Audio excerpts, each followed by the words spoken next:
Welcome to the Arizona Pickleball League podcast, presented by Jigsaw Health.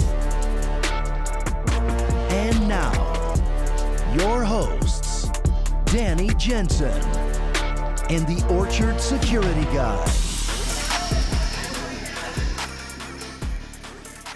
What's up, Arizona Pickleball family?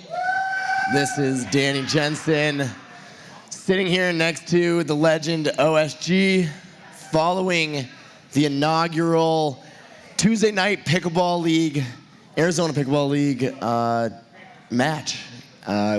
Game one, we had maybe not the most exciting game, but there is something to be proud about right now. We are joined by an absolutely amazing lady, one of my favorite people to play against, and somebody that was responsible for 47 of the 72 points that the Tempe Tornadoes scored. Dana Raugust, please introduce yourself. Dana, how did you just feel good tonight? What was it?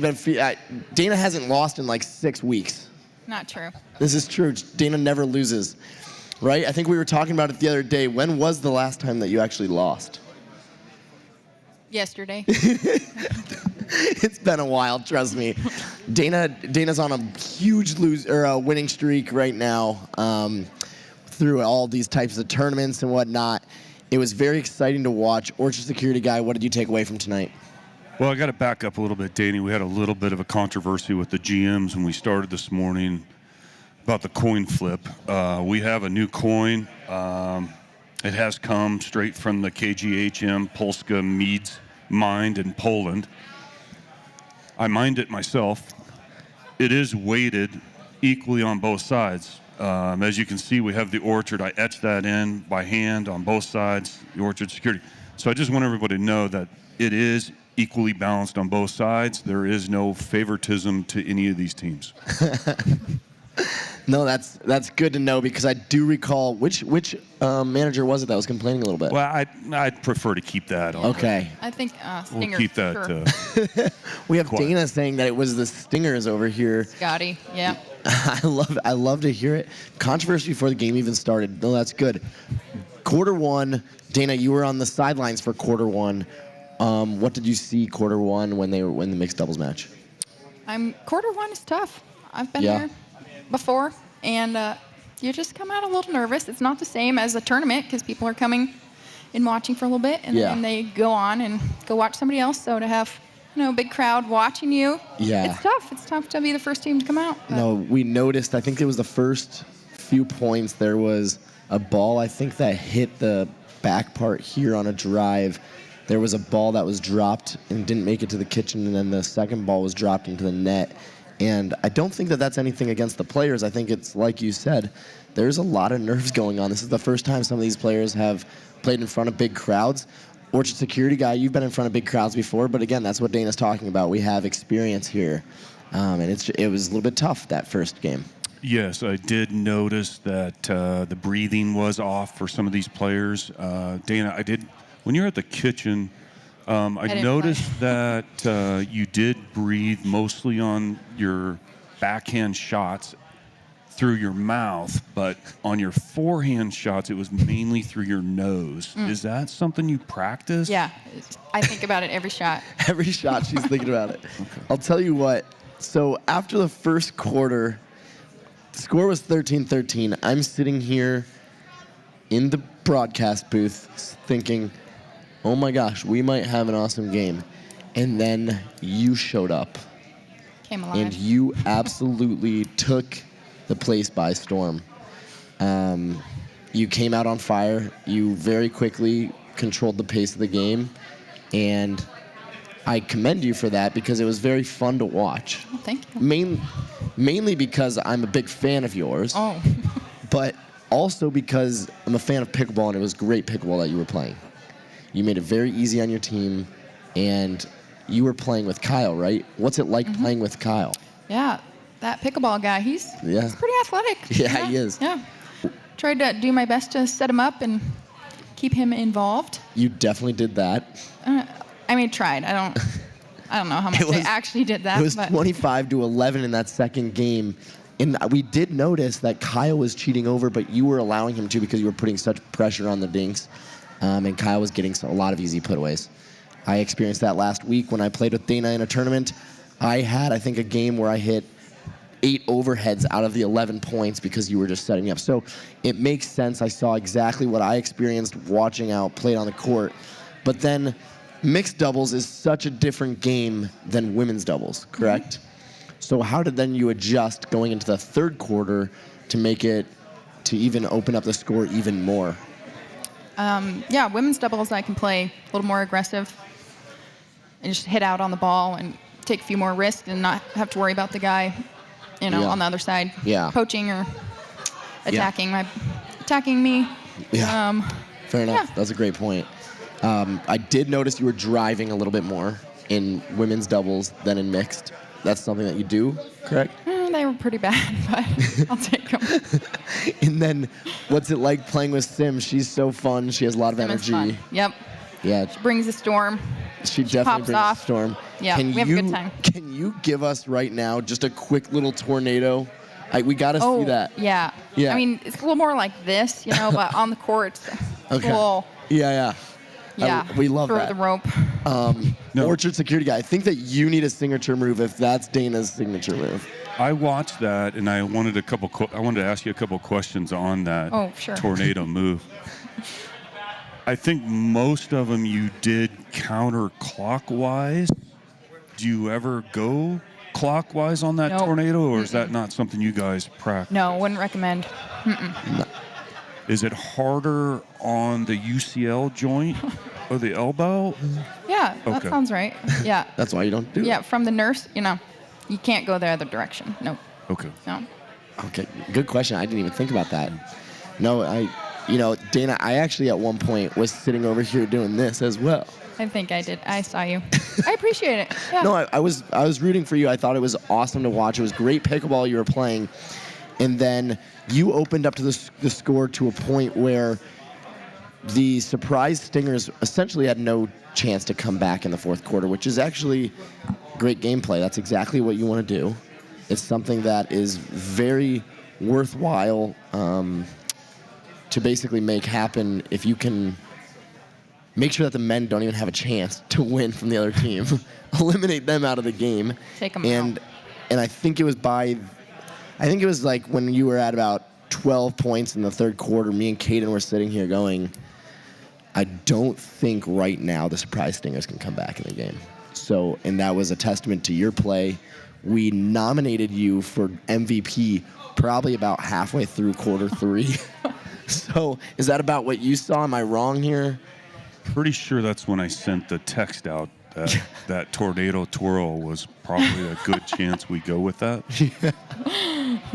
Yeah, it was very fun to watch. And Dana, I do appreciate you sitting down. Dana, fun fact, does not like to be interviewed. Doesn't like to talk. No. Doesn't like to talk. Definitely a listener. Me and you are very similar. I don't like to talk very much as well. So similar. I feel your pain there.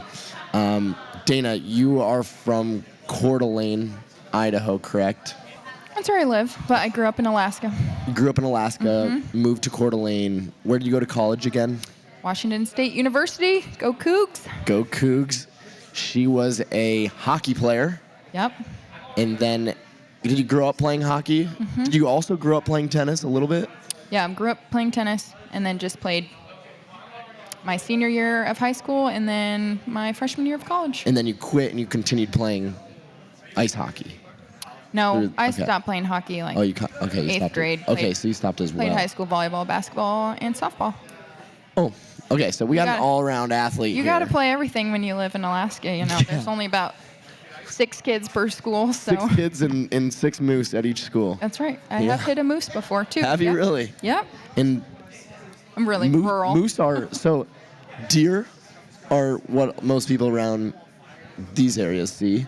Then you got elk that you might see more in like Colorado, maybe a little more in north, Montana.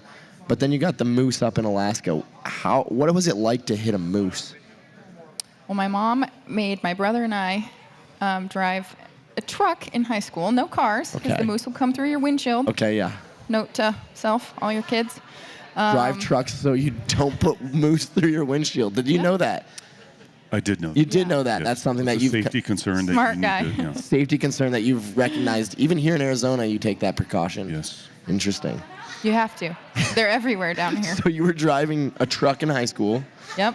and then Hit a moose going down our hill, going to tennis practice in the middle of winter, and it slid under the truck coming up the hill, and then it ran off, but who knows what happened to it. yeah. later. No, we that's won't good. go there. You didn't want to get the meat from the moose. Is moose meat good? It's lean, but you know, Lean. it's not really for me. Okay, fair enough. So Dana has hit a moose, and I think you body bagged everybody on the court today as well. So you've hit all of them. I got lots of stickers from Scotty. Lots Yep. of stickers. Yep. I forget what our total count was today for body bags because we stopped counting after we were just like, body bag, body bag, body bag. I will say it was such a clear favorite for MVP that I actually had fans coming up to us asking if we were going to get an interview with you. So They wanted to hear me talk. so I think that you were a fan favorite as well. So no, that was good. Going back to college, you then went to college in Washington State, and then you've been in Coeur d'Alene ever since. But why are you down here in Arizona? I'm a snowbird. You're a snowbird. Most people that are snowbirds are double your age. Can you explain this?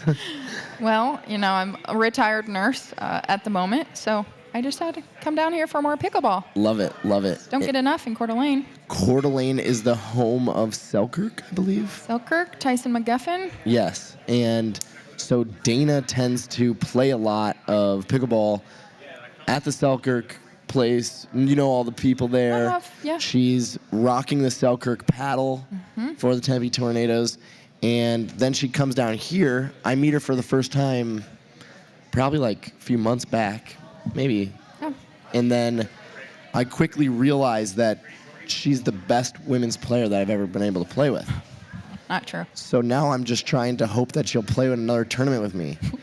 But she doesn't always return my texts because she gets so many texts from every guy trying to play mixed doubles with her. Forgot. That was today. Forgot. That's okay. I'll forgive you. I was also doing quite a bit today. But it was an honor to watch you play today. It was very fun. I know the fans really enjoyed watching you play. I think when everybody left, the one thing that they took away was that there are some women that can truly, truly compete with the men. And you are definitely one of those women that can play at that high level. Thank you. And I think that they were thoroughly impressed, and you became a fan favorite very quickly. Would you agree, OSG? Yes, I do think the tornado twirl That helped. And put you over the top. I actually kind of wanted to get a tornado twirl throughout the entire stadium to see if we it's could. not the wave. It's the, yeah. It's Wait. one of All the these way. I'm pretty sure you're only using one hand when you do that. On Is the it court. two-hand? Yeah. Off the court, it's two. And is it Really usually helps bring the storm. Is it the right, since you play right-handed? Lefty. So that you use the twirls with the left hand. No. twirls with the right hand. I know it is, for sure. Because I watched you do it 40 times last week. She's just messing with you at this point. Note to self. So we got so many tornadoes. Wait, did you do this celebration specifically because you got onto the tornadoes? Yeah. Yeah. Oh, Yeah. Planned it. it was signature. that makes a lot more sense. So if let's just say that you got traded to the Gilbert Gladiators someday, what would be? gone, Can you tell us what your maybe new celebration of choice would be? I need some help on that one. Oh man, all right, I can come up with something. I'm sure. You probably look a little silly. What happens if somebody else tries to use that on the team? Oh my gosh. On the team? Oh, it's team effort. Yeah. Team effort. What about if Team twirl. What if somebody uses a Tempe Tornado after they body bag you? What would you do? Yeah, the body bag would be coming right back. Yeah, it would. We like that. That's good energy. That's moose hitting energy. That's moose hitting energy. Okay, so then let's talk about how did you have fun tonight? I did have fun. Yeah. Good. Were you nervous at all?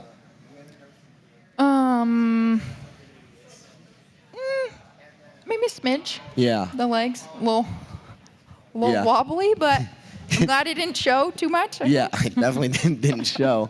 And then, looking at the format that we just played and kind of how we went through it, the timed, does that affect you? I know that I've talked to a few people. Some people give different answers. Talk to us about how the timed format works.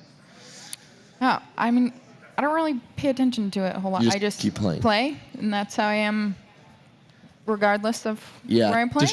Does the strategy change in the last 2 minutes, or do you kind of just keep playing? I'm just out here to play and have fun. There you go. And bring the storm. So Bring the storm. We love it. I know OSG loved it. I will say the one thing that was tough for me, you didn't really give me an opportunity to get super hyped in that fourth quarter because you put the game away so fast. sorry about that. Yeah, so I was over here stuck talking to Caden, who I don't even like Caden.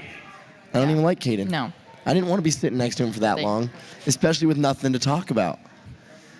And here he is telling me we basically had to go into next week's game with Caden and the Peoria Pythons with Michael Lloyd, and they started talking some crap here on the show because the game was essentially already out of reach, but which was also a good lead into next week. Do you have any predictions? I'm going to put you on the spot here. Who's going to win the game between the Peoria Pythons and the Scottsdale Scorchers? I think that one will be pretty competitive. I think I like that. I think it's going to be a close game. Do you have a score prediction? I think we need a score prediction. No. Do you think so too? I don't think I have it in me. I think we need a score prediction. Just it could be a 1-point game, but we just need a score prediction. You got it. That's tough. She doesn't like to be put on the spot. No. No, that's why I did it. I think I'm gonna phone a friend on that one. Okay, Patrick, can you help me? Let's go to OSG. OSG, do you have a prediction for next week after what you saw this week? Well, one thing I wanted to comment on, she was talking about nerves. I talked to Kyle Kazuda about this earlier. We went over for our pregame meal over in number 6 over there. Yeah, Unit 6. And I did not let the players know that I did test all the food, so I could kind of see everybody a little nervous. I think maybe it was just they didn't want to get sick. Yeah. Maybe it was just getting ready to play. Yeah. But that's the one thing I'll add to the players for next week. Make so sure. they're aware that everything, even pregame meal, is tested. Yeah. To help them calm down a little bit. It was awfully jittery over there prior to game. That is fair. Do you think that Tuesday Night Pickleball should bring in drug testing? Because we had this one female that might be sitting to my left who absolutely destroyed everybody, including the men. Do you think that's something that we might have to just consider maybe, or maybe just test one player? Well, I had the dogs in here earlier, and they did test all bags. Okay. So we knew at least that was taken care of. So. Okay. We might have to implement that if Dana plays too good the next game. We might have to talk about that. You know what I mean? Like, if you get 2 MVPs in a row, we're going to have to make some adjustments here. Now, I will say I went through about 16 bottles of Jigsaw Health electrolytes. The new Blue raspberry. Yeah, blue raspberry is unbelievable. Have you had it? Oh, good stuff. Yep. It's actually my favorite by far. By far. And don't tell Patrick and Ashley I said that, but it is the greatest electrolyte packet. Don't get Patrick's head too big. You were saying, Danny. The blue I agree. raspberry is I so agree. good. I drank like 6 of them. They were giving them out, and I was just refilling this water bottle behind the curtain over here, and then going and getting more packets. And then how badly did you have to pee? So it was like halfway through the 4th quarter. The game was essentially over because of her putting away the game early on. And I literally debated leaving my chair to go pee. But I couldn't, right? I couldn't do that. So I just like toughed it out because I'm here. I'm a game time player. Sorry. And, Dana wouldn't leave the court if she had to pee. No. Obviously middle. not. And she didn't leave the Definitely court. not. Dana, you played amazing tonight. Congrats to the Tornadoes. Thank you guys you, thank played you. awesome. Yeah, they were fantastic players out there. Dana, 2 more questions. Ooh, that's tough. Who is your favorite person on your team? And you have to pick one. I don't have a favorite. No. We have She has a. No. There's got to be a no favorite. favorites. Dana, I have a fun team. I Dana, love my team. do you- And they love pickleball.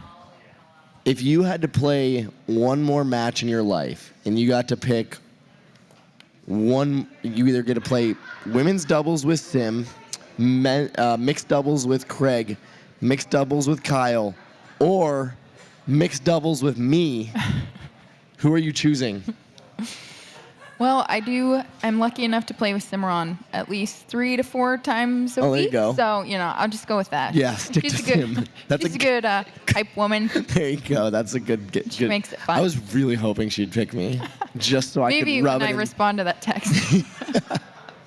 No, that's okay. Okay, last question before we dive into one more thing that's a little bit bigger, broader topic. The last thing is, do you expect to do this well every single week that you come out? Is this something that we're going to get accustomed to seeing, or was this a one-off that you accidentally played good? I just got lucky. Oh, she's being. He just got lucky. I did. Yeah. I got lucky. Okay. Starting with Sunday. Yeah. Yeah. So Saturday. Wait, wasn't it Sunday. Sunday? Yeah, Oh you're a yeah. little So off. Sunday you played really well. You must have played pretty well yesterday, and then you played really well today. So it's just a lucky 3 days for you. It is very Okay. lucky. Lucky week. Nah, you're the best. Seriously, it was very fun watching you. We're glad to have you on the podcast. Now let's dive in OSG to something a little bit more serious. So tonight we had a packed house, and it got a little. The game started going away from us, right? It wasn't. Remember that first night we had that preseason game? The score was tight all the way to the very end.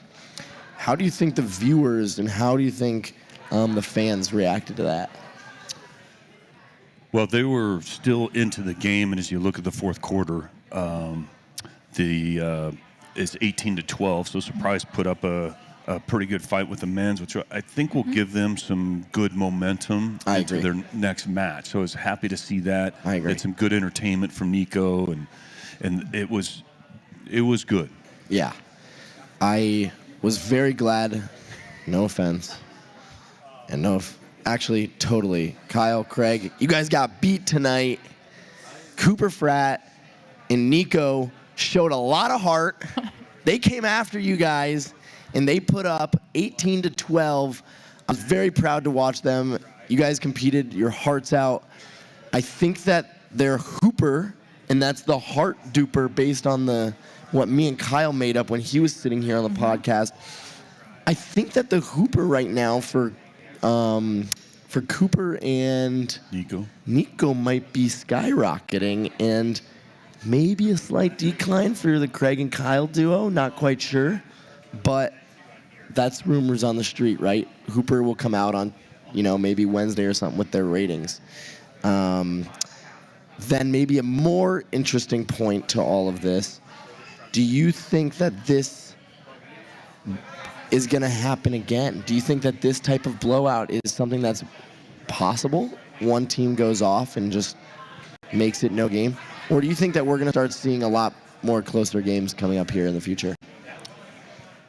Well, if somebody goes off like the tornado went off today, Yeah. The tornado twirl, to be I specific. think we need to get a tornado siren at some point, just because it'd be fun to hit the tornado siren when she starts doing this. I think that's what we're doing next time you play.